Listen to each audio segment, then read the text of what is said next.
Saya akan mute dulu semua ya. Oke, thank you. Ya, kita akan masuk dalam doa ya. Kita masuk dalam doa, kita siapkan hati kita.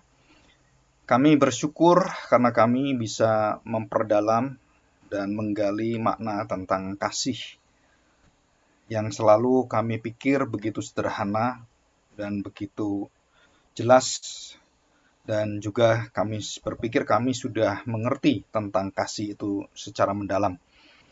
Tetapi sebenarnya kami hanya melihat dan merasakan kasih itu hanya di permukaan. Karena kasih yang terdalam adalah kasih yang tak terungkapkan. Kasih yang membawa kami kepada satu keagungan tentang diri Allah sendiri. Karena Allah adalah kasih. Tuhan, tolonglah kami supaya kami benar-benar mengerti tentang kasih Allah, bedanya dengan kasih manusia. Kasih orang-orang di dalam Engkau dan kasih orang-orang yang di luar daripada iman kami. Dan bagaimanakah Engkau mengasihi kami melebihi daripada Engkau mempertahankan seluruh dunia ini. Sehingga kami percaya bahwa dengan memberikan, menganugerahkan Yesus sebagai pengorbanan akan dosa-dosa kami melihat betapa besar dan tak terpikirkan, bahkan tak tergali dengan pikiran kami, betapa indahnya kasih di dalam Kristus itu. Karena satu-satunya kasih yang kekal, kasih yang sempurna, kasih yang ajaib adalah kasih yang dari Golgota. Kami bersyukur Bapa, kami percaya Engkau akan membawa kami ke dalam setiap jalan hidup kami, supaya kami menikmati setiap hidup kami adalah dipimpin dan digerakkan oleh kasih Allah. Baik yang gelap maupun yang terang, baik suka ataupun duka, baik yang penuh dengan jalan yang lancar ataupun kami menanjak jalan-jalan yang sulit, tebing-tebing ataupun jalan-jalan yang terjal dalam hidup kami. Bahkan di dalam lembah yang sangat kelam, gelap, ataupun di padang rumput yang begitu luas dan menyenangkan kami.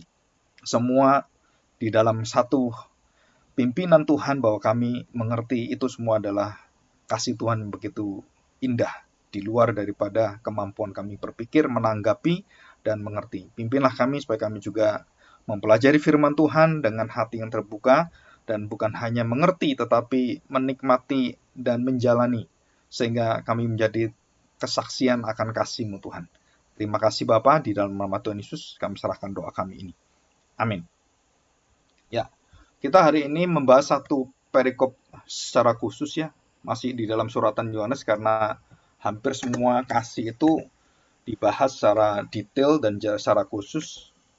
Itu di dalam tulisan Rasul Yohanes, baik itu Injil Yohanes, suratan Yohanes, ataupun yang terakhir kitab Wahyu, kitab Apokaliptis. Jadi Yohanes ini benar-benar seorang rasul yang lengkap sebenarnya. Jadi dia menjelaskan tentang hidup Kristus yang adalah kasih Allah, wujud kasih Bapa itu sendiri. Dan kita akan mengerti bahwa dari awal digerakkan oleh kasih dan ditutup dengan kasih. Dan itu semua adalah menyatakan satu kemuliaan Bapa surgawi yang kekal di dalam diri anak.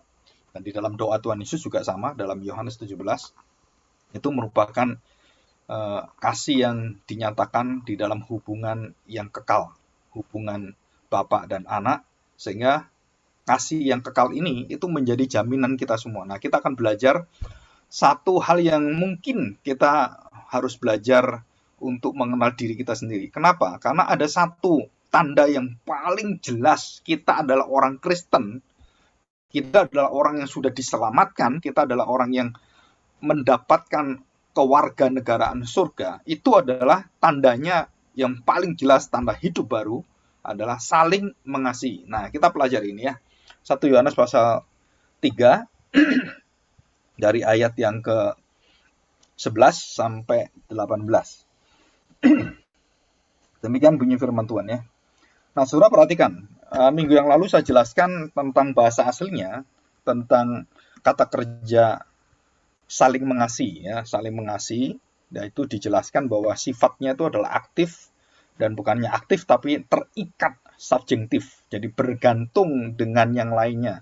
Dan kasih bukan berdiri sendiri, kasih itu tidak egois, kasih itu tidak kepentingan diri sendiri, tidak kepentingan organisasi saya, tidak kepentingan kepada kedudukan saya, masa depan saya sendiri. Enggak, kasih itu adalah milik daripada Allah. Jadi semua yang berada di dalam kekuatan kasih itu pasti tidak berpusat pada diri. Pusatnya adalah kepada keagungan dan keindahan serta perkenan Tuhan. Itu pusat daripada kasih. Nah, kita akan belajar ini ya. Perhatikan baik-baik. Temanya adalah 1 Yohanes pasal 3. Suratan 1 Yohanes ya. 1 Yohanes pasal 3 ayat yang 11. Temanya jelas, kasih terhadap saudara sebagai tanda. Nah, istilah tanda ini penting sekali. Karena banyak orang berpikir tanda itu Simeon dan juga dinamis itu kebanyakan berpikir mujizat. Mujizat-mujizat Tuhan Yesus. Tetapi dalam suratan Yohanes ini dan juga di dalam Injil Yohanes, tanda itu berbeda dengan Injil-Injil yang lain. Bukan tanda tentang mujizatnya, tetapi tentang tanda kekasan orang Kristen. Itu apa? Kasih. Ya, bukan hanya kasih pada diri, tapi kasihlah sesamamu. Dan itu kasihnya kita. Dan itu ciri orang yang hidup baru, ciri orang Kristen sejati adalah mau saling mengasihi. Itu jelas sekali ya. Nah, kita akan belajar ini. Nah, perhatikan. Kasih terhadap saudara sebagai tanda hidup baru. Ya, kasih terhadap saudara artinya saling mengasihi. Ayat 11. Sebab inilah berita yang telah kamu dengar dari mulanya. Dari mulanya bukan hanya pada saat Paulus memberitakan firman Tuhan, tapi dari mulanya itu dari sejak kekal gitu. Dari mulanya arke. Jadi arke itu arkeologi itu mencari asal mulanya segala sesuatu, itu namanya ilmu arkeologi. Arke. Ya, yaitu bahwa kita harus saling mengasihi dari mula. Jadi kita diciptakan itu dengan satu gambar Allah, yaitu roh Allah, dan di dalam roh Allah itu pada mulanya roh itu adalah roh yang saling mengasihi, roh yang bergantung satu sama lain. Jadi manusia makhluk sosial, makhluk subjektif, makhluk yang tidak bisa bergantung pada dirinya tetapi bergantung pada hal-hal yang lain. Contohnya aja, kita makan, minum, kita bergantung pada makanan, minuman, dan nafas, udara kita bergantung semua kepada hal-hal di luar diri kita.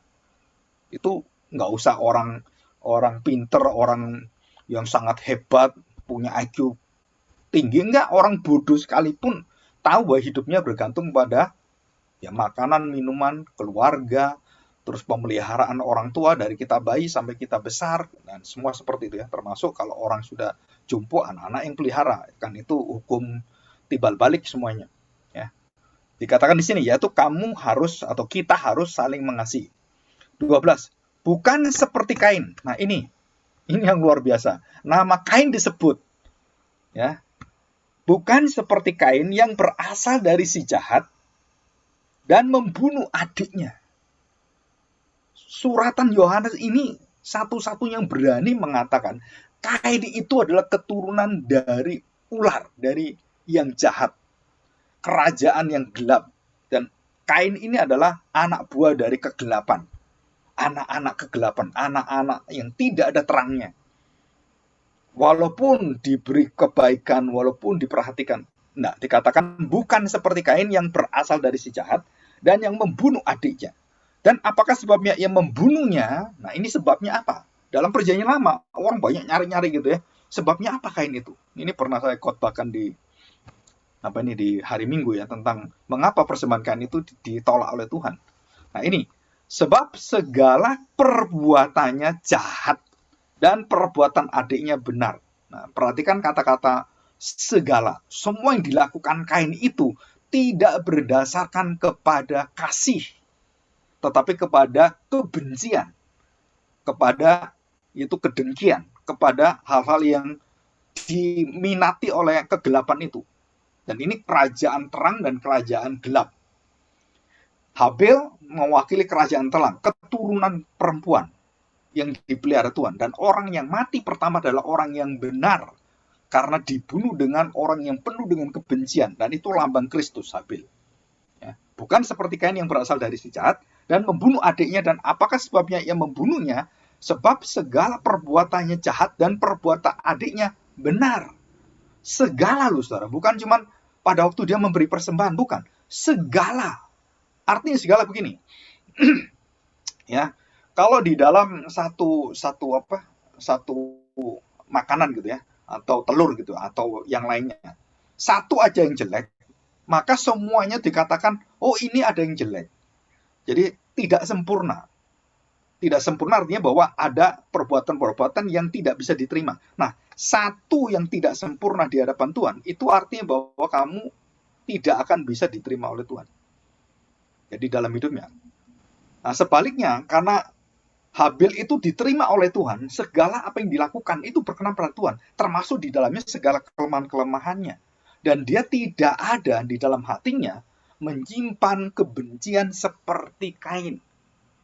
Bahkan kalau kita lihat hubungan Kain dan Habil, Habil itu jauh lebih mengasihi dari Kain daripada Kain mengasihi daripada Habil. Kenapa? Nah, dari situ kita lihat hubungan Kain adalah hubungan yang memperlihatkan kepada hubungan dunia, hubungan kepada hal-hal yang dihitung secara manusia. Dan dia memberikan persembahan semua dihitung dengan pola dia semuanya. Bukan dihitung kepada apa yang dikenan Tuhan, apa yang dikehendaki Tuhan. Nah, Tuhan melihat bukan apa yang kita perbuat, berapa banyaknya semua yang kita berikan. Bukan, saudara. Tuhan melihat kepada hati kita. Sedangkan Habil dilihat oleh Tuhan berbeda dengan Kain. Apa yang dilihat Tuhan kepada Habil? Hatinya. Sedangkan hati Kain itu busuknya luar biasa. Kok bisa busuk? Karena dia tidak ada kasih Allah. Nah, ini rahasianya. Nanti kita bahas ya. Tidak ada kasih Allah. Dan dia penuh dengan hati yang mau memperlihatkan dirinya bahwa dia sudah memberikan yang terbaik, dia sudah memberikan yang paling hebat, paling rajin, dan dia memberikan persembahan yang paling banyak. Dibanding Habil, persembahan Kain itu jauh lebih banyak, berlipat-lipat dari Habil. Kain itu. Tapi Tuhan tidak melihat ini. Nah, ini Tuhan melihat apa? Tuhan melihat apa yang ditanam. Hati yang penuh kasih memberi persembahan dengan hati penuh kebencian memberi persembahan. Itu beda, saudara. Bedanya apa? Hati yang penuh kasih itu, dia memberikan yang dilihat Tuhan yang paling berkenan pada Tuhan. Yaitu hatinya dia. Dan dia mempersembahkan dengan sukacita. Dia mempersembahkan hidupnya yang diwakili dengan binatang persembahan itu. Mungkin sapi, lembu, atau apapun gitu. Yang dipunyai oleh Habil. Dan dia persembahkan mewakili hatinya. Hati yang mempersembahkan hati yang menyembah. Dan dia merelakan itu dengan hati yang betul-betul untuk Tuhan. Semata-mata untuk Tuhan. Bukan melihat kepada persembahan Kain. Oh, kok banyak dia, kok saya sedikit. Enggak. Kita juga menjadi orang salah. Berdosa seperti itu, memberi persembahan, merasa diri sedikit, oh, itu kok banyak. Bukan itu, saudara. Tuhan tidak pernah melihat hal itu. Tuhan melihat hatinya. Dan dari hati yang sudah mengenal Tuhan, Kain mempersembahkan wakil dari hatinya, yaitu dia memberikan korban, memberikan nyawa, memberikan seluruh hidupnya. Diwakili dengan apa? Dengan binatang yang dia persembahkan. Ya. Kambing ataupun domba yang dia persembahkan. Dan sedangkan di sini, Kain itu memberi persembahan dengan apa? Dengan melihat kepada apa yang dia sudah kerjakan. Dan begitu banyak hal yang dia tumpuk seperti itu. Dan dia membandingkan dengan Habil. Maka jatuhlah dia. Dan kebencian itu timbul. Nah, seperti saudara Yusuf dengan Yusuf sama. Saudara Yusuf dikuasai dengan hati yang iri hati. Dan ini selalu seperti ini, saudara, dalam kehidupan kita. Jadi ada yang hatinya penuh dengan iri hati.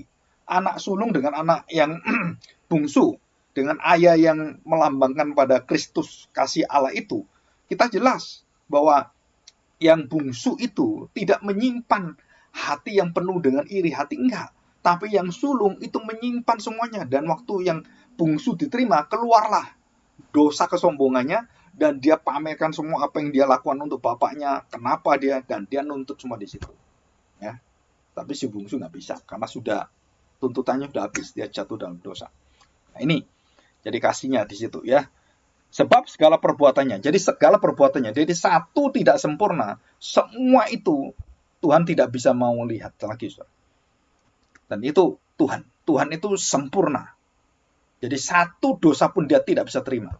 Maka Yohaneslah, Rasul Yohanes yang mengatakan bahwa kita, jika kita lahir dari benih ilahi, maka kita tidak berbuat dosa.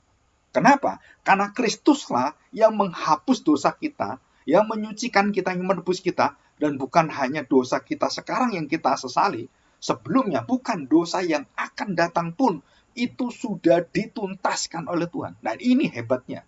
Dikatakan kamu tidak akan berbuat dosa lagi, artinya bahwa manusia baru kita itu lahir dari benih ilahi dan lahir dari kekuatan roh Allah dan tidak akan membuahkan kegelapan, membuahkan kebencian. Buah Roh Kudus adalah kasih, sukacita, damai, dan lain-lain. Dan itu luar biasa sekali. Ya, dan kita harus berlatih untuk memiliki hati seperti ini. Walaupun daging kita itu lemah sekali. Ya, kita bukan manusia hebat. Abraham jatuh dalam dosa, Daud jatuh dalam dosa, apalagi kita. Tetapi manusia baru kita ini itu ada yang menjamin. Ya, makanya kita bisa bertobat, kita bisa mawas diri, kita bisa menyesal, kita bisa berduka atas dosa kita, kita bisa memohon kepada orang lain untuk mengerti kita kelemahan-kelemahan dan segala-galanya. Ya. Oke, ayat 13. Janganlah kamu heran, saudara-saudara, apabila dunia membenci kamu. Kenapa dunia membenci saya? Saudara, kenapa dunia membenci saya? Karena Kristus yang dibenci. Kasih itulah yang dibenci. Perhatikan, saudara. Jadi orang Kristen berbuat sangat luar biasa. Mendoakan musuhnya, memberkati musuhnya, mengampuni musuhnya. Tapi mereka melihat perbuatan kita dengan kebencian. Tidak ada yang baik orang Kristen itu. Mereka benci karena Kristusnya, karena Kristennya. Mereka gak peduli kamu baik atau enggak. Pokoknya mereka benci aja, gak bisa terima. Dan itu kegelapan. Itu hati yang penuh dengan dusta, kejahatan. Jadi yang baik dia nggak mau tahu di situ. Dan orang-orang berhati seperti ini banyak di sekeliling kita, apalagi kita orang Kristen. Ya. Dan kita harus tahu dunia membenci kita. Ya, seperti Kain membenci Habil, sama kita dibenci. Pokoknya mereka tuh sangat sangat rakus gitu dengan segala hal. Nah, kita harus hati-hati sekali. 14, kita tahu bahwa kita sudah berpindah dari alam maut, dari dalam maut ke dalam hidup, yaitu karena kita mengasihi saudara kita. Barang siapa tidak mengasihi, ia tetap di dalam maut. Saudara perhatikan, yang tidak mengasihi tetap di dalam maut. Jadi maut ini kalahnya hanya karena kasih. Kalau kamu tidak memiliki kasih, maut mengalahkan kamu. Kalau kamu memiliki kasih, maut kamu kalahkan. Jadi dua kekuatan ini, maut dan dikatakan di situ kasih, hidup Allah sendiri. Dan kalau ada kasih dalam diri kita, maut dikalahkan. Tapi kalau kasih Allah tidak ada dalam diri kita, maut mengalahkan kita. Dosa memperbudak kita. Dan seluruh hidup kita akan diikat dengan kekuatan maut ini. Nah, saudara di sini. Dan tidak ada posisi setengah maut, setengah kasih, setengah hidup. Enggak ada, saudara. Oh, kalau saya hidup kekal, ini mati yang kekal. Jadi saya tengah-tengah. Enggak bisa. Harus salah satu. Nggak bisa di dua tempat. Jadi orang Kristen itu statusnya itu adalah orang yang dibenarkan Tuhan, orang yang dikasih Tuhan. Nah itu, ya. Jadi artinya bahwa Tuhan kalau sudah mengasihi kita, artinya Tuhan akan membawa kita ke dalam kasih yang sempurna. Kita akan dibentuk di sana. Ya, oke. Ayat 15 ya. Setiap orang yang membenci saudaranya adalah seorang pembunuh manusia. Tuhan Yesus mengatakan ini dalam Matius pasal 5 ya, tentang sampai pasal 7 tentang kalau kamu membenci saudaramu, kamu membunuh saudaramu. Bahkan kamu marah kepada saudaramu, kamu sudah membunuh dia. Jelas sekali. Setiap orang yang membenci saudaranya adalah seorang pembunuh. Dan kamu tahu bahwa tidak ada seorang pembunuh yang tetap memiliki hidup yang kekal di dalam dirinya. Jadi kalau kita sudah memiliki hati yang seperti Kain, yang kemudian penuh dengan iri hati, kemarahan, dan kemudian mulai membunuh dengan tindakan-tindakan dan menghabisi Habil itu, maka dikatakan di sini, kamu tidak mungkin mendapatkan hidup yang kekal. Nah, itu harus dikalahkan dulu. Dosa maut ini. Demikianlah kita ketahui ayat 16, kasih Kristus. Apa itu? Yaitu bahwa ia telah menyerahkan nyawanya untuk kita. Jadi kita pun wajib menyerahkan nyawa kita untuk saudara-saudara kita. Saudara, arti menyerahkan nyawa ini adalah kasih yang miliknya Kristus. Orang banyak berpikir, Pak, kan kita nggak mati, Pak. Betul, nggak mati. Tetapi kamu sudah mati di dalam Kristus. Artinya apa? Saudara perhatikan, menyerahkan nyawa kita itu artinya apa? Bahwa nyawa kita ini sudah bukan milik kita. Jadi kalau saya punya hati, nggak suka dengan orang yang benci saya, maka saudara harus mati, saudara. Mati apa? Harus mau mati menyerahkan nyawamu itu siapa? Untuk orang yang membenci kamu. kamu semuanya dengan dia itu, kamu harus mampu menyatakan kasih Kristus dengan keadilannya. Dan kalau orang itu tidak terima, maka kamu tidak bisa marah kepada Tuhan, marah pada orang itu. Kamu harus tahu bahwa inilah satu resiko kita menjadi orang Kristen, dibenci oleh dunia, dimusuhi oleh orang memusuhi kita. Kita kasih pun dia tetap musuh. Dan itulah kejahatan, itulah kegelapan. Saudara, kita harus mau menyerahkan hidup kita untuk ini. Kenapa? Kalau enggak mau saya, nah berarti kamu mempertahankan nyawamu. Nggak bisa, kamu harus serahkan nyawamu. Serahkan hidupmu, serahkan keakuanmu, serahkan apa kalau orang ngomong kepentinganmu, gengsimu, termasuk juga harkat dirimu. Itu harus betul-betul kita seperti Kristus. Kita harus mengosongkan semuanya.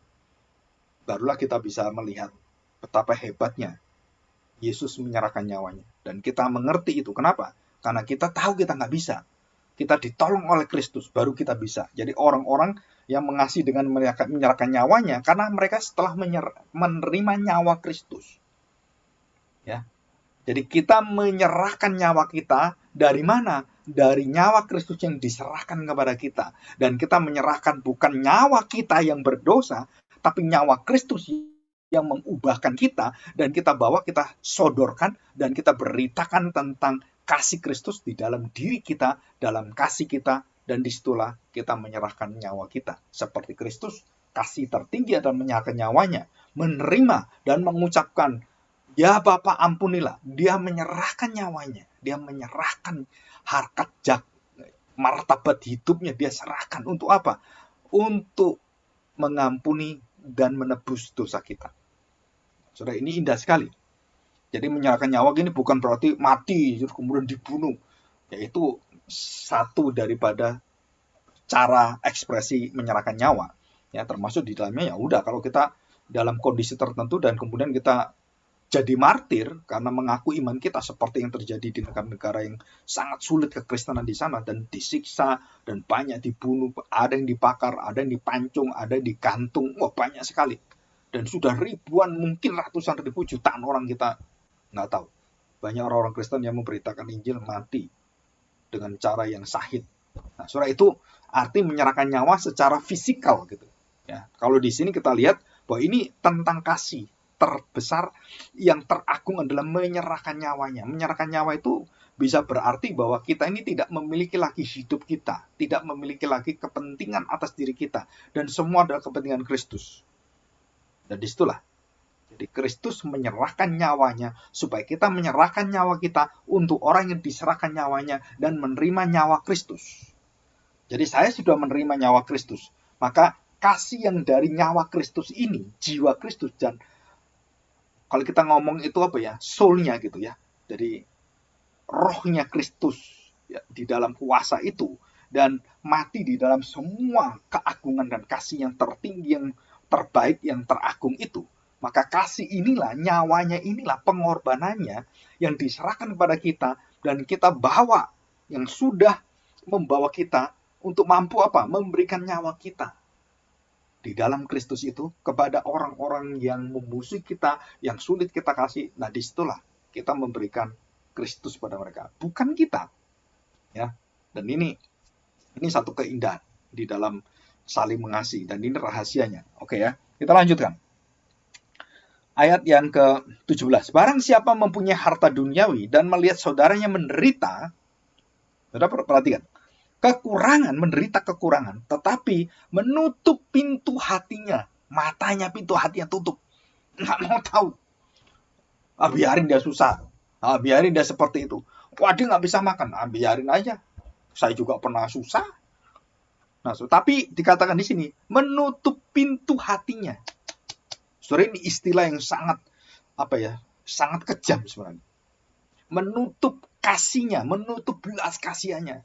Dia sudah tidak mau membantu dan tidak mau tanda petik mengasihi sesamanya, mengasihi saudaranya. Di situ. Menderita kekurangan, tetapi menutup pintu hatinya terhadap saudaranya. Perhatikan, saudara. Ini bukan musuh, saudaranya. Saudaranya itu, bagaimanakah kasih Allah dapat tetap di dalam dirinya? Ini disalah mengerti oleh teologia sosialis, liberalis. Artinya bahwa kasih tertinggi itu kita memperhatikan orang, kita mengasihi orang, memberikan makanan, memberikan minuman, orang miskin, terus saudara itu bukan, saudara. Bukan di situ artinya secara penafsiran yang cuman bagian terkecil dari arti ayat ini. Dan itu ekspresi daripada kita memperhatikan sosial masyarakat. Tapi di sini katakan apa? Menutup pintu hatinya, dan kemudian dikatakan bagaimana kasih Allah dapat tetap dalam dirinya. Jadi kasih itu dengan hati yang selalu terbuka. Kasih itu tidak bisa menutup pintu hati kita. Kasih itu akan mendorong kita membuka pintu hati kita, membuka seluruh tanda petik. Katakan di sini, harta duniawi, harta benda kita. Kalau ada orang sakit, kita pasti didorong. Kalau kita punya kekuatan, kita punya uang, kita punya semuanya, maka disitulah Allah mendorong kita membuka pintu hati kita, bukan pintu bank kita, bukan pintu tabungan kita, bukan. Yang dibuka Tuhan adalah pintu hati kita, pintu menyembah Tuhan, pintu kasihnya Tuhan. Pintu hati kita dibuka. Barulah di situ keluar kita mengerti siapakah diri kita. Betapa agungnya kasih Allah. Dan waktu saya memberikan persembahan itu di dalam hidup saya, dan itu semua adalah miliknya Allah. Saudara, persembahan-persembahan yang kita beri, uang banyak itu miliknya siapa? Saudara pikir milik saudara? Bukan, saudara. Di dunia ini semua ciptaan Allah dan milik Allah semua. Dan seluruh pekerjaan, seluruh hidup kita, anak kita, semua itu milik Allah. Diri kita pun milik Allah. Maka dikatakan di sini, kalau kamu ada kasih di dalam dirimu, maka pintu hatimu itu pasti terbuka. Dan itu menunjukkan bahwa kamu adalah orang Kristen sejati. Terus ada orang mengatakan, oh berarti saya Kristen ya, kalau saya memberikan makanan pada orang-orang miskin gitu. Bukan, saudara. Jadi yang satu menunjukkan bahwa saya Kristen dengan cara menunjukkan perbuatan-perbuatan kasih, tanda petik, menolong orang, charity gitu ya. Terus kemudian bagi sembako. Bukan, saudara. Ini berasal dari mana? Dari hati kita. Kasihnya ada enggak? Kasih Allah ada enggak? Nah, baru pintu hatinya terbuka. Bukan berbuat supaya pintu hatinya dibuka. Kalau di sini nggak, kasih dari dalam. Kalau agama kasih itu di luar. Dilakukan supaya hatinya Tuhan terbuka gitu. Sudah nggak bisa. Hati Tuhan tetap tertutup ribuan tahun. Nggak bisa kita buka. Kalau kita melakukan itu, ya kalau kita melakukan, kalau nggak gimana? Nah, kita kan seperti Kain. Kita nggak pernah puas dengan apapun dalam hidup kita. Sudah itu menunjukkan bahwa kita di dalam satu naungan pengaruh daripada kegelapan. Kalau hati kita sulit bersyukur, hati kita sulit untuk melihat semua kebaikan Tuhan, kita sedang mendapatkan mendung dari kerajaan kegelapan, supaya kita tidak melihat kasih Tuhan yang berupa matahari itu, yang terang benderang. Mana nggak ada kasih Tuhan? Karena kita tidak melihat matahari itu. Karena mendung itu menutupi kita, walaupun mendung itu sementara. Saudara, iblis diberi hak oleh Tuhan mempengaruhi kita. Itu tidak dengan sempurna, dengan total. Enggak. Dia diizinkan dalam sementara waktu. Awan yang gelap itu sementara. Hujan itu sementara semua. Tapi terang matahari itu kekal selamanya. Semua yang menutupi kita, ini akan mengalir semuanya. Bahkan sampai kepada kematian pun nanti akan mengalir lagi. Dan kita akan bertemu dengan Tuhan selama-lamanya. Dan ini jaminan dari firman Tuhan. Ya, 18 kita lihat ya. Anak-anakku, marilah kita mengasihi, bukan. Nah, ini. Tadi kan pintu hati dibuka kan? Sekarang perhatikan saudara, bukan dengan perkataan, dengan pintu mulutmu. Tadi kan pintu hati. Dengan perkataan atau dengan lidahmu. Tetapi dengan perbuatan dan dalam kebenaran. Nah, ini penting. Perbuatan dan dalam kebenaran. Jadi kasih itu harus nyata dalam hidup kita, dalam perbuatan. Bukan cuma omongan, tapi perbuatan. Dan perbuatan itu apa? Di dalam kebenaran. Di sini, saudara. Jadi berbuat bukan untuk diri saya. Berbuat untuk siapa? Untuk kemuliaan Kristus. Untuk kasihnya. Untuk pengorbanannya. Jadi saya ini mengasihi kamu, kenapa? Karena saya dikasih Kristus. Jadi kamu jangan berterima kasih pada saya. Kamu berterima kasih pada Kristus yang mengasihi saya dengan kasihnya melalui saya. Saya berikan makanan, minuman, uang, dan berkat kepada kamu. Itu karena Kristus, bukan karena saya. Saya hanya mengekspresikan. Kan saya udah memberikan ilustrasi matahari dengan bulan. Bulan itu bersinar kasihnya, cahayanya kalau ada matahari. Begitu matahari nggak ada, bulan gelap, mati. Dan orang Kristen seperti itu. Matahari ini adalah sumber kasih Allah sendiri. Dan begitu sumber kasih Allah nyala, maka terang bulan ini menyinari kegelapan malam hari. Karena matahari yang bersinar berbulan dan kemudian dengan sinarnya, pantulannya, kegelapan itu diterangi malam hari itu. Dan kita lihat ada bulan. Tetapi begitu matahari nggak ada, bulan ini langsung mati. Jadi bulan itu tidak mempunyai kasih dalam dirinya. Nah, saudara perhatikan, penting sekali.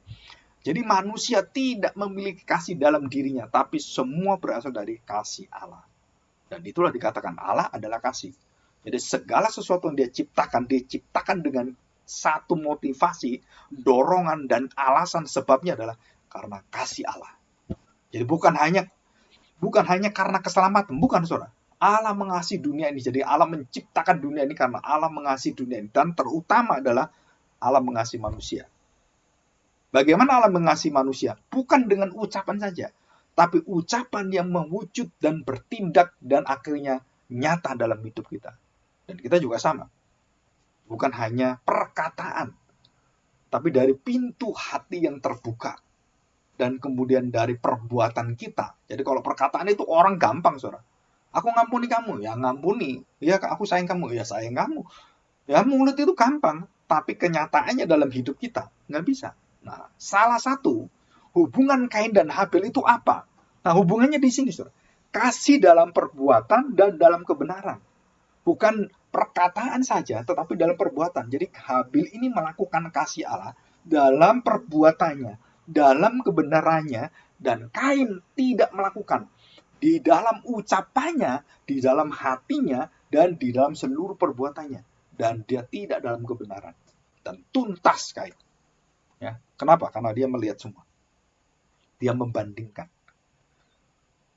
Dia selalu mengukur ke orang lain dulu.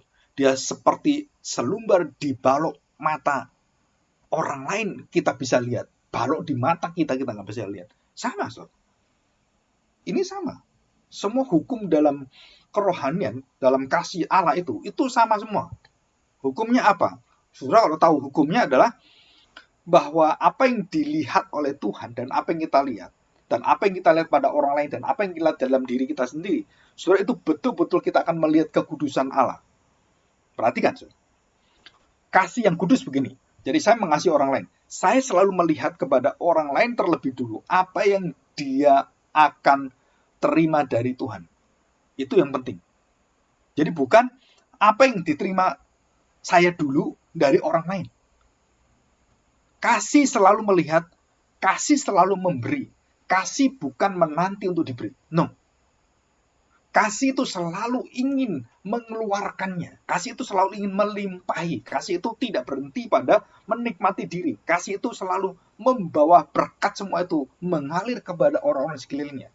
Nah, saudara kalau saudara tahu doa doanya Yakub kepada Yusuf, saudara lihat itu berkatnya. Luar biasa, saudara. Yang lain diberkati dengan tanah gini-gini. Yusuf diberkati dengan apa? Seperti anggur, engkau mengalir terus, menjalar, keluar sampai ke tetangga-tetangga semua. Dan itu Yusuf. Jadi bedanya apa? Berkatnya semua, berkat kelimpahan di dalam. Yusuf enggak. Yusuf berkatnya apa? Mengalir bukan pada dirinya. Dia mengalirkan itu semua kepada pokok anggur itu. Dari buah anggurnya itu mengalir terus. Jadi bukan pada diri, berpusat pada apa yang Tuhan minta kehendaki. Dia terus mengalir. Saudara, kemarin saya mendengarkan satu kesaksian dari istri pendeta Caleb Tong. Dan ada satu seruan atau satu pergumulan. Dan dia mengatakan begini. Saya juga waktu mendengarkan itu, saya sadar sebenarnya kita ini siapa sebenarnya. Dan dia mengatakan, saya tidak berani, itu Ibu Dorothy Tong, itu ada videonya di YouTube ada. Saya tidak berani berdoa, jadilah kehendak. Bayangkan. Saya waktu mendengar itu kaget saya. Kalau kita kan kamu itu ya Tuhan itu ngertilah. Semua kan harus jadi kehendak Tuhan. Enak kamu ngomong seperti itu. Kenapa? Karena kamu tidak pernah memiliki kasih yang begitu dalam kepada orang-orang begitu mengasihi kamu dan kamu kasih dia. Dan waktu kamu kehilangan dia dalam pada puncaknya dan mau diambil oleh Tuhan, saudara tahu, kasih itu menuntut untuk apa? Tidak terlepas. Kasih menuntut untuk tidak terpisah. Dan itu kasih Allah yang sejati, yang sempurna. Kasih sempurna adalah kasih yang tidak pernah berpisah lagi. Dan kita akan dikasih itu nanti. Tapi di dunia ini karena dosa, kita harus dipaksa lepas. Kristus harus lepas dari Bapa sama. Kenapa? Karena dosa. Jadi waktu Ibu Doro itu mengatakan, saya tidak berani berdoa, mengatakan, jadilah kehendak-Mu. So, bayangkan 57 tahun melayani. 57 tahun itu bukan sebentar itu. Itu berapa turunan itu. Jadi gereja Ho Intong di Surabaya itu digembalakan oleh Pak Kaleb itu 57 tahun. Dia meninggal 85. Jadi 28 kan. Jadi umurnya 28 dia mengembalakan gereja itu. 28 masih muda. Sampai dia meninggal 85. Dan bayangkan menemani 57 tahun. Saudara, bagaimana rasanya? Kok nggak bisa saya berdoa? Jadilah kehendak-Mu. Artinya apa? Ya dipanggil Tuhan. Ada satu kekuatan kasih yang tanda petik dalam keterbatasan kita. Tidak rela. Dan Ibu Doro Itong mengatakan, saya tidak rela. Saya ingin tambah beberapa tahun lagi. Tapi akhirnya, jadilah kehendak-Mu. Dan kita yang tidak mengalami seperti itu, ngomongnya gampang aja.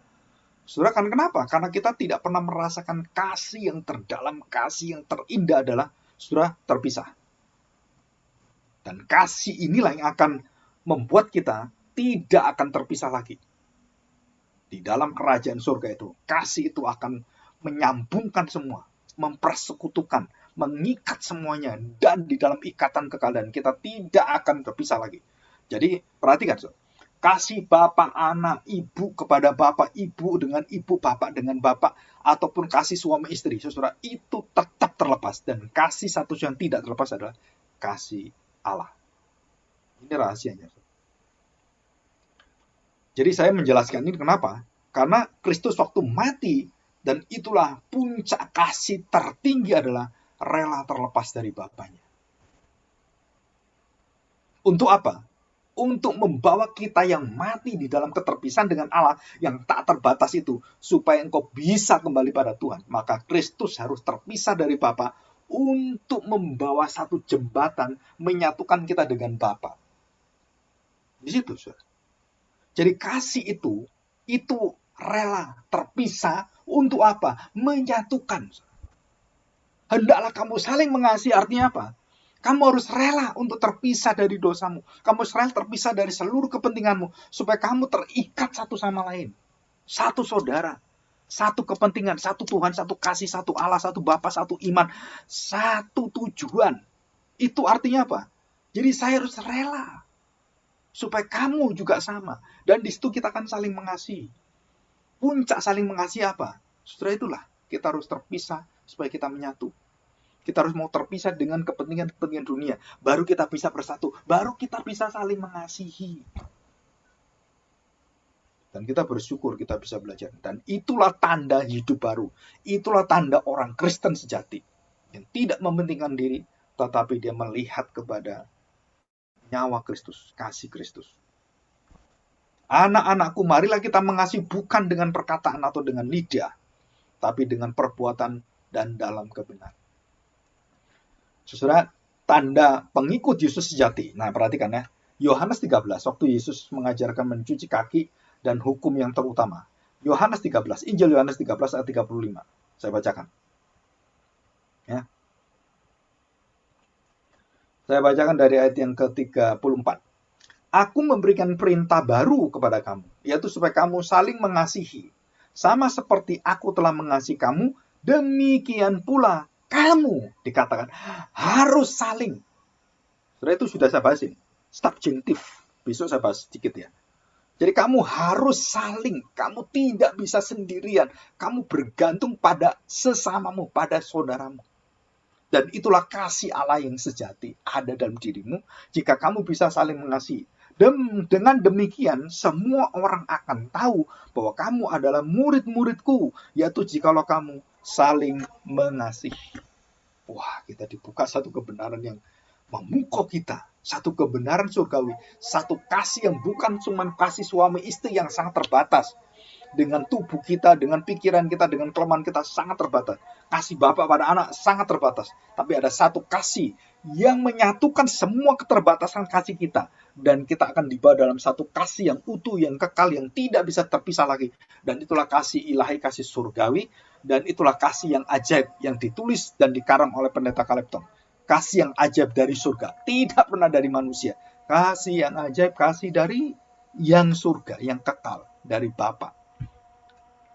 Saudara, kita bersyukur. Jadi kita melihat, Pak, bagaimana saya melihat kalau orang tidak mengasihi saya? Kamu lihat Kain. Apapun yang diperbuat oleh orang-orang seperti kita, orang-orang yang mengerti akan kasih, mereka tidak pernah bisa itu sebagai kasih. Dianggap itu kejahatan, dianggap itu dengan motivasi nggak benar, dianggap itu memperalat mereka, dan begitu banyak, dan mereka penuh dengan kegelapan, penuh dengan kejahatan. Dan apa yang kita lakukan semua, mereka salah mengerti dan tidak mau terima. Dan apapun kita melakukan benar, baik, dan sungguh-sungguh memberkati mereka, mereka tetap tidak mau. Dan itu dikatakan, itulah hati Kain. Itulah hati penuh dengan kejahatan. Dan itulah hati maut yang tidak ada kasih dalam hati.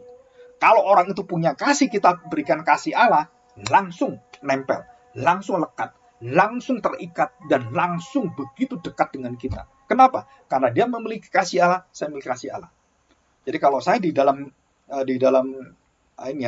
pergaulan di dalam orang-orang dunia dan orang gereja, bedanya apa? Orang dunia tidak akan mengerti, membenci kita. Kita sudah tahu. Tapi kalau di dalam gereja, saudara kita membenci kita. Walaupun kita berbuat memberitakan firman Tuhan, berbuat kasih, dia membenci kita. Nah, saudara kita ini, itulah Kain. Jahat sekali dia. Kenapa? Karena kita dalam persekutuan kasih Kristus. Kok bisa kamu hatinya seperti ini?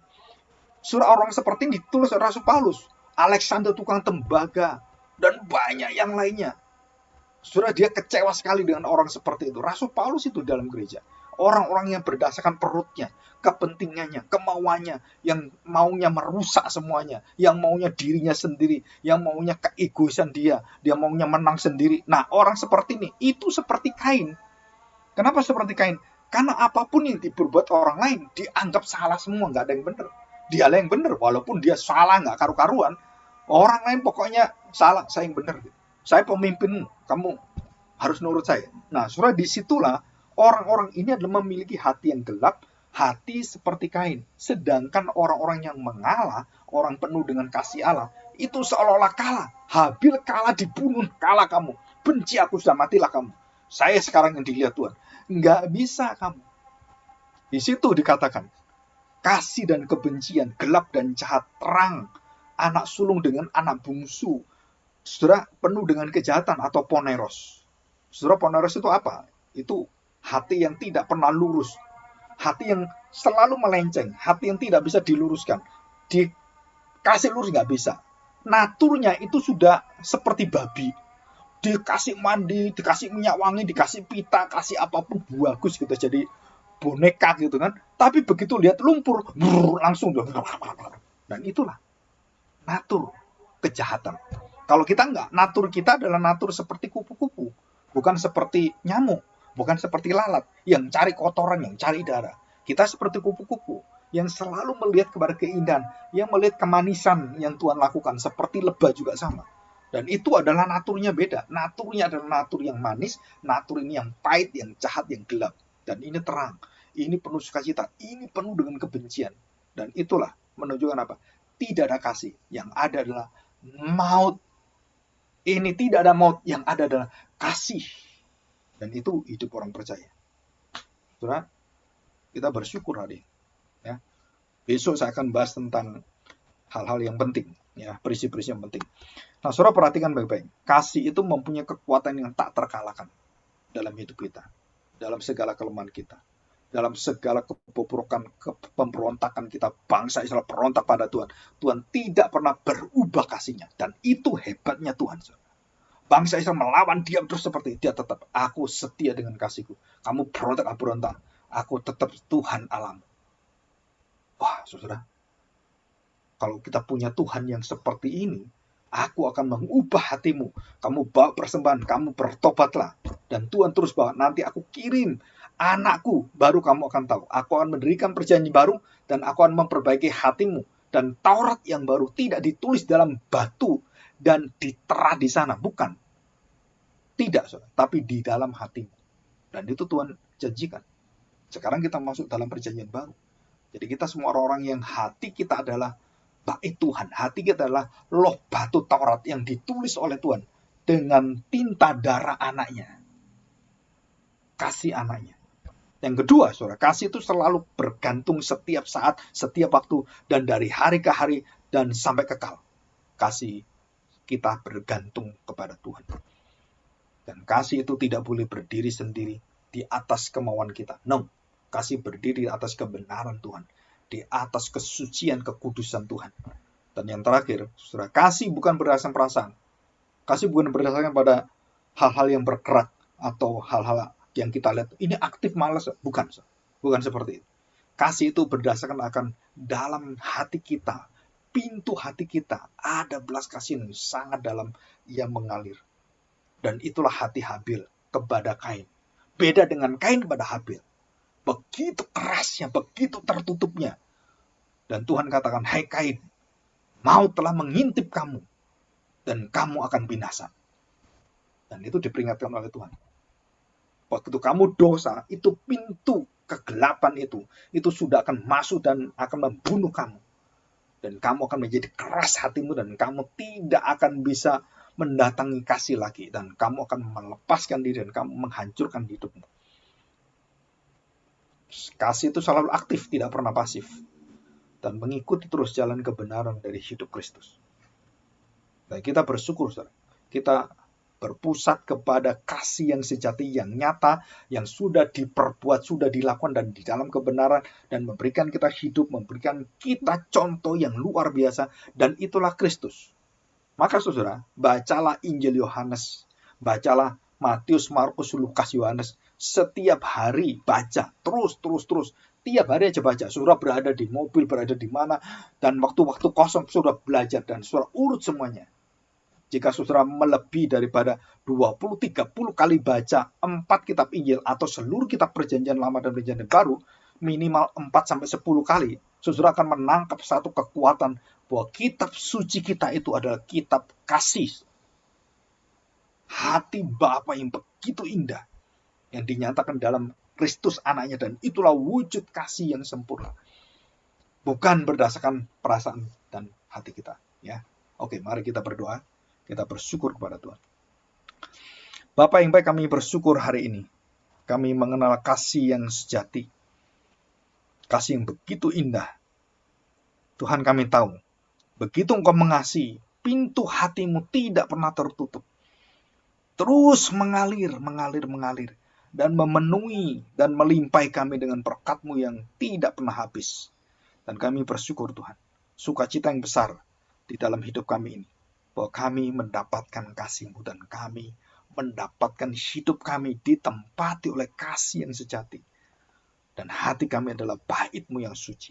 Terima kasih Tuhan. Kami bersyukur karena kesempurnaan di dalam Roh Kristus, Roh Kudus.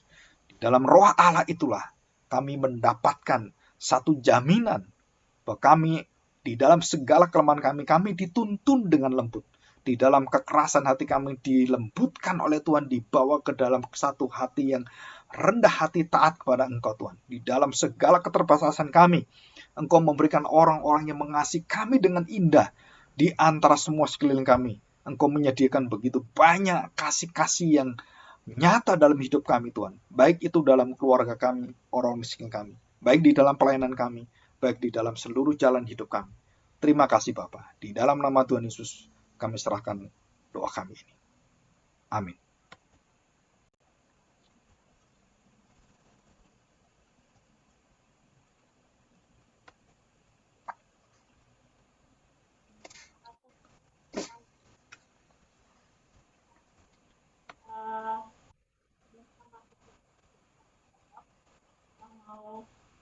Bentar ya.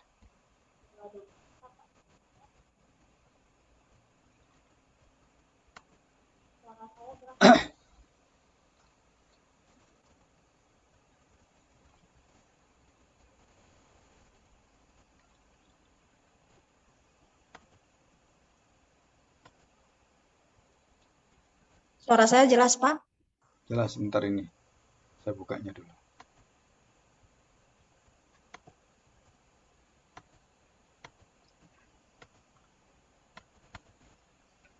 Ya,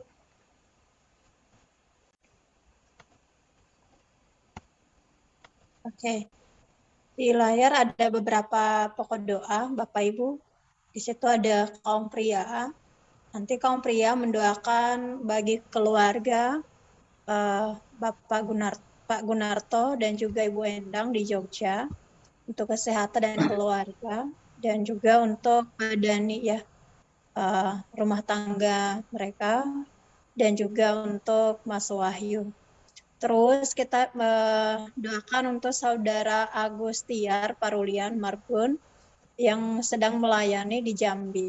Kita doakan untuk pelayanan perintisan di sana,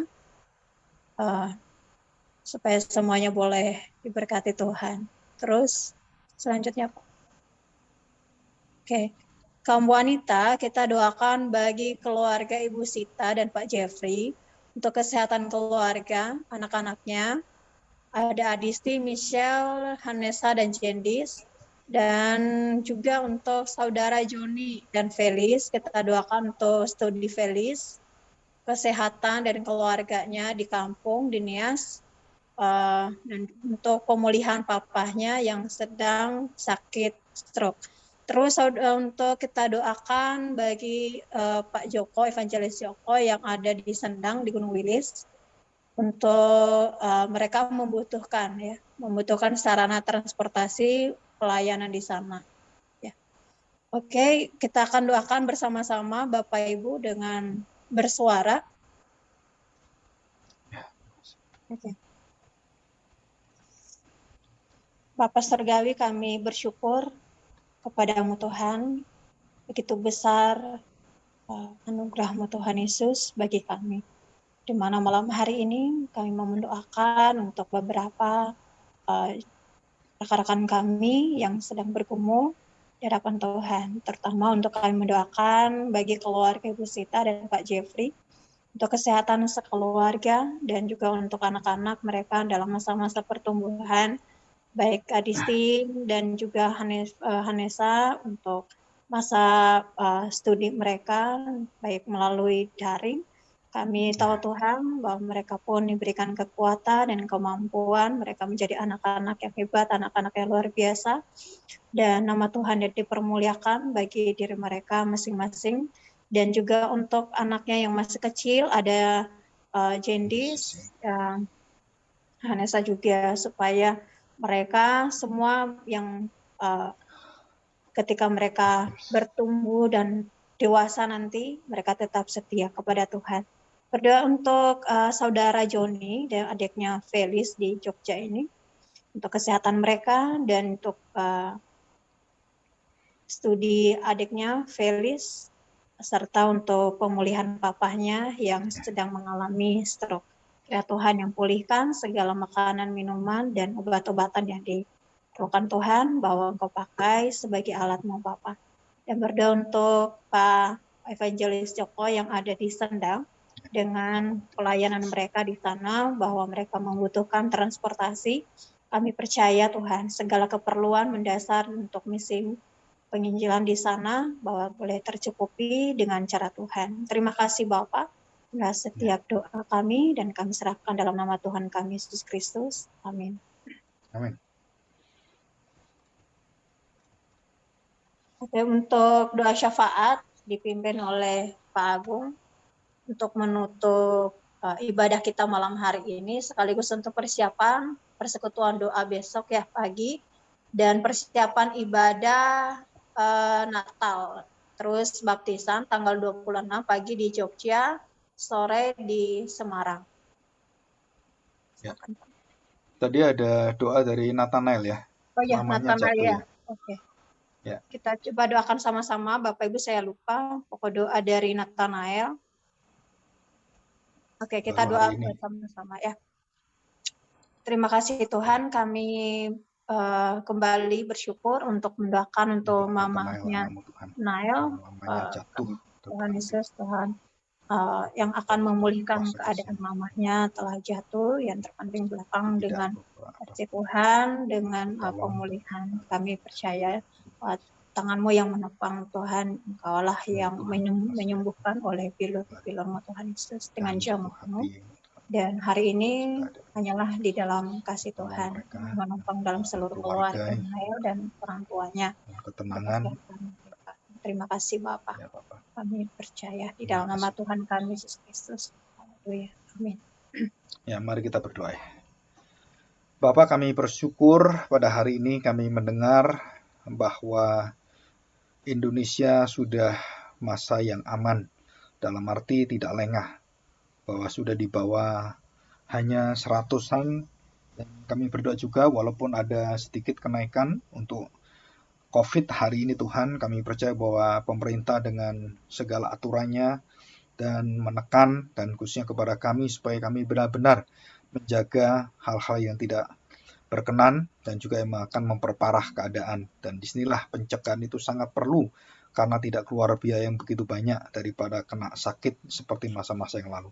Tuhan berkati pemerintahan kami dan juga mulai dari Presiden untuk seluruh staf yang ada, para pembantu, dan bahkan sampai daerah-daerah mereka menjaga dengan baik. Walaupun kami lihat begitu banyak orang-orang yang tidak disiplin, yang tidak memakai masker dan juga di jalan-jalan yang tidak pernah mereka pikirkan untuk orang lain. Tuhan, kami percaya Engkau lindungi dan Engkau juga membawa satu hati yang mengajar bangsa ini untuk menjadi bangsa yang besar, bangsa yang maju ke depan, bangsa yang tahu kesehatan, dan juga bangsa yang mengenal akan kelemahan-kelemahan mereka.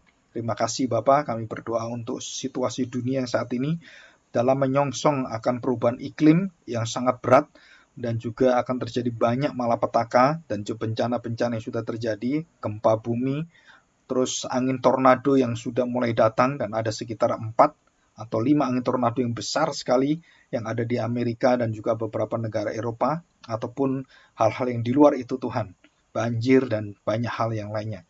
Juga air laut naik karena air es salju yang ada di kutub mulai mencair dan mempengaruhi dunia kira-kira selama 2-5 tahun mendatang.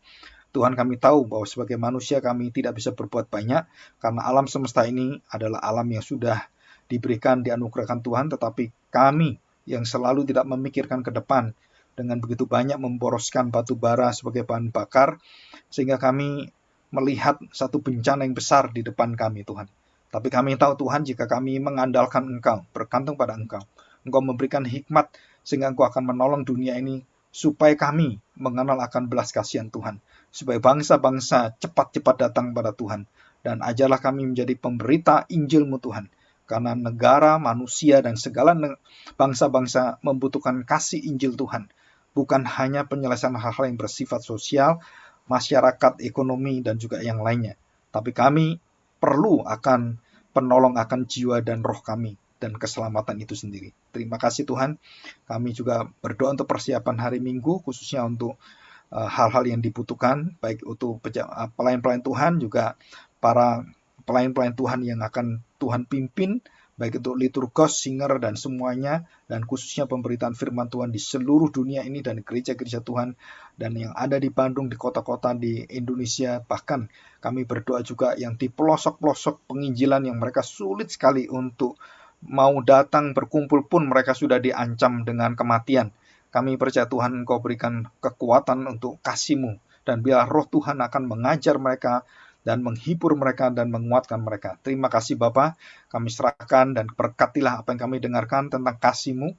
Kami percaya Tuhan, kami sudah dimeteraikan dengan kasih yang ajaib, kasih yang melebihi daripada hidup nyawa kami, kasih yang akan membawa hidup kami menjadi baru, dan kasih yang tidak pernah surut, kasih yang tidak pernah kekurangan apapun, yang selalu menopang kami mengalir dari hari ke hari sampai sempurna. Terima kasih Bapa. Di dalam nama Tuhan Yesus kami serahkan doa kami ini.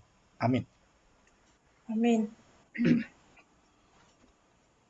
Oke, Bapak Ibu bisa, kalau misalnya ada yang mau bertanya atau ada yang mau sharing, silahkan Bapak Ibu, teman-teman semua yang hadir. Silakan. Mbak Tina, ya. Oke, silakan Pak. Ya, terima kasih Pendeta Agung Wibisana.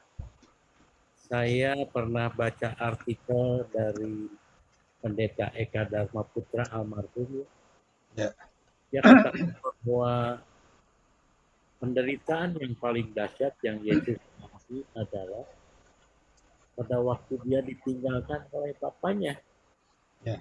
Jadi bukan karena disiksa, difitnah, diludahin, dan seterusnya. Tapi penderitaan yang paling dahsyat adalah pada waktu dia itu ditinggalkan oleh bapaknya. Sehingga dia berkata,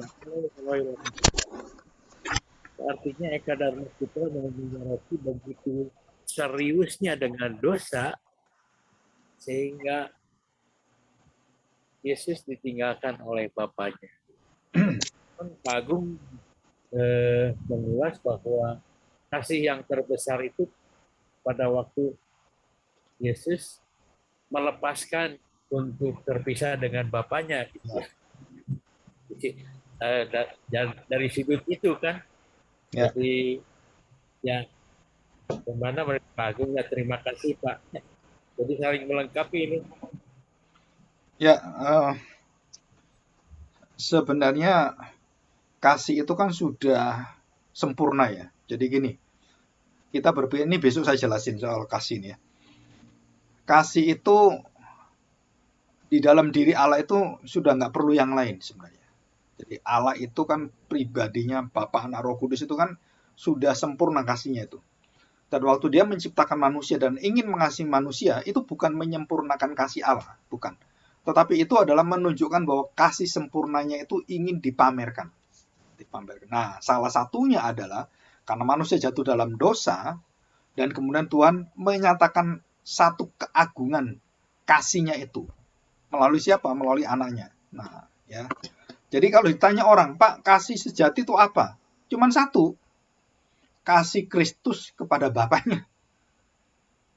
Jadi waktu Yesus mati itu bukan karena mengasihi kita. Motivasi sebabnya bukan. Karena dia mengasihi Bapaknya.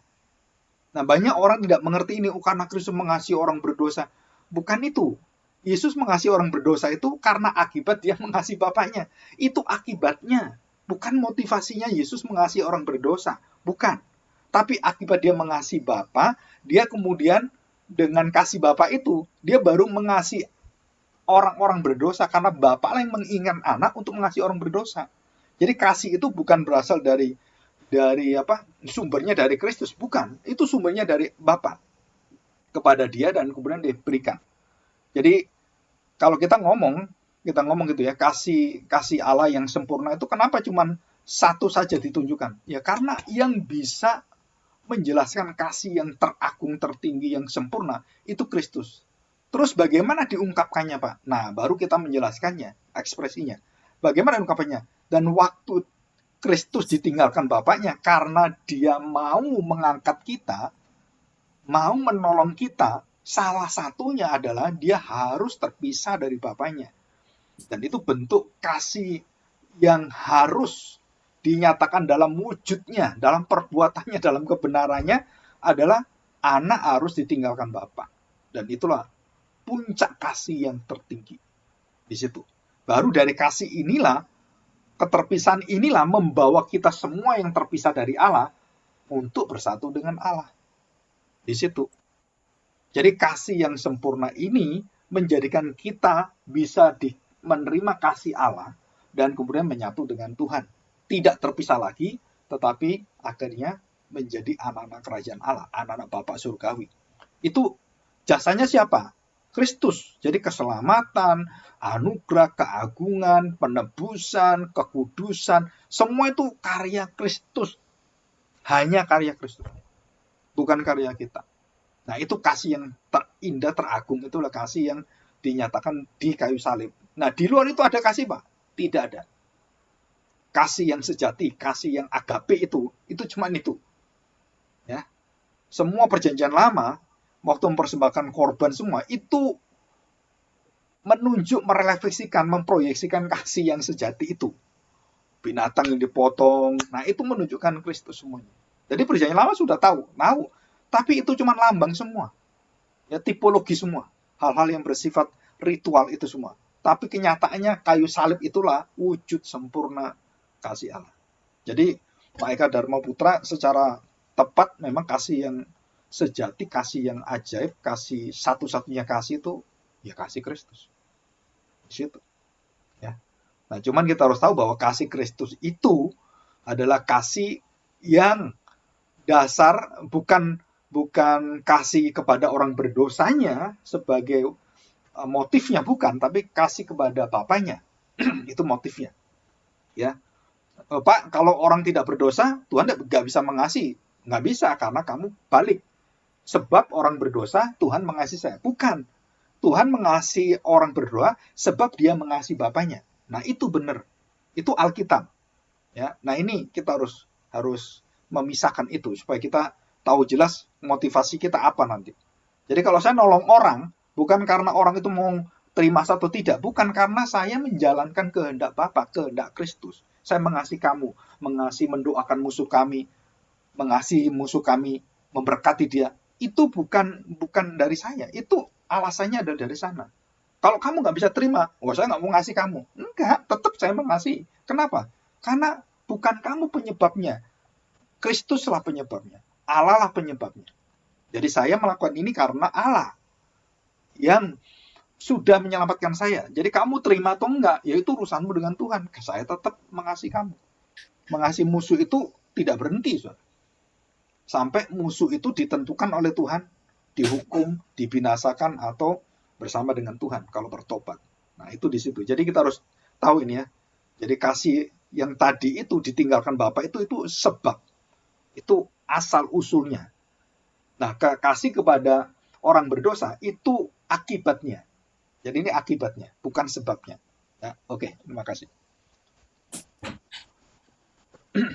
Boleh satu lagi, Pak? Ya, silakan. Tadi kan disinggung mengenai Kain dan Habel. Ya. Kalau Kain itu kan petani, jadi dia korbannya itu hasil pertanian. Ya. Kalau Habel itu kan peternak gitu kan, sehingga yang dipersembahkannya itu kambing domba. Nah, waktu sekolah minggu itu kan kenapa Habel diterima gitu kan, karena waktu dibakar itu kan asapnya tuh naik gitu.